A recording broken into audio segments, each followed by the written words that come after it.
Okay, let's talk about zoning.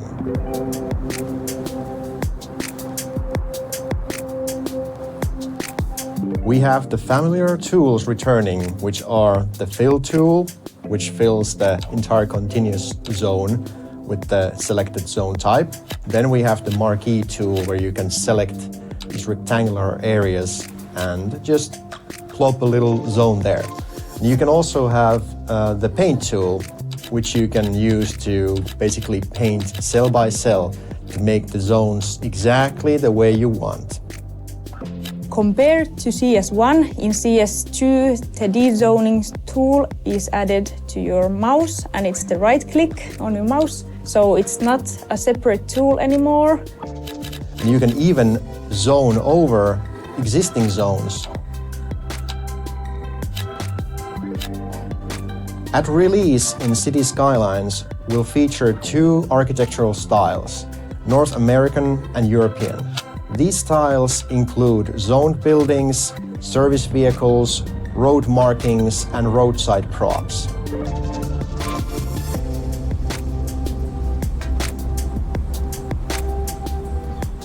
In the first game, there were only two residential zone types. In the second game, we are introducing third level, medium. We have medium density row housing, medium density apartment buildings, mixed housing with shops at the bottom and apartments at the top, as well as low rent housing. Low rent housings are bigger buildings with small apartments. People who are living in these kind of buildings are students, young adults who have just moved out, or singles.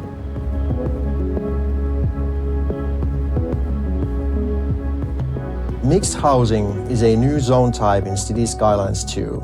It answers the demand for low commercial and medium density residential. These apartments are good for saving space because they have both the shops and the apartments. The shop at the bottom of the building pays rent, so the residents of the building doesn't have to pay that much. The mixed housing buildings have the separate section for shops and apartments, and they can mix and match to create a large variety of combinations.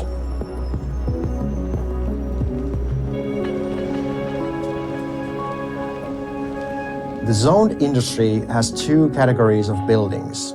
Most of the buildings are manufacturing companies, but there are also warehouses where these companies can store their produced goods before they are sent further into the commercial sector or other manufacturing companies or outside connections. In City Skylines 2, we have overhauled and improved on the zoning demand calculations.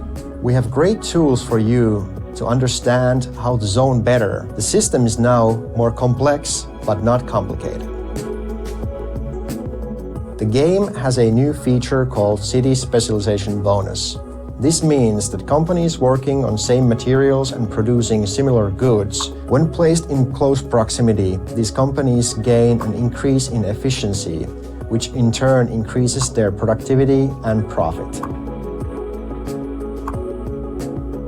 In City Skylines 2, land value system has been overhauled. This time, it's the citizens and companies that decide which areas are desirable in your city.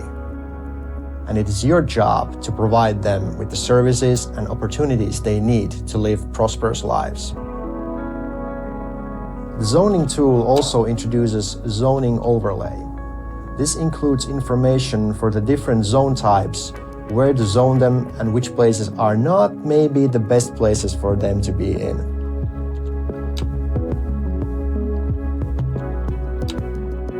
A new feature in City Skylines are the signature buildings. These are unique, ploppable zone buildings that decrease the demand of the zone type they are in. These buildings are unlockable. They usually have 2 to 3 different requirements before they're unlocked. In addition to contributing to the zone demand, they also have positive effects to their neighborhoods as well as the city as a whole.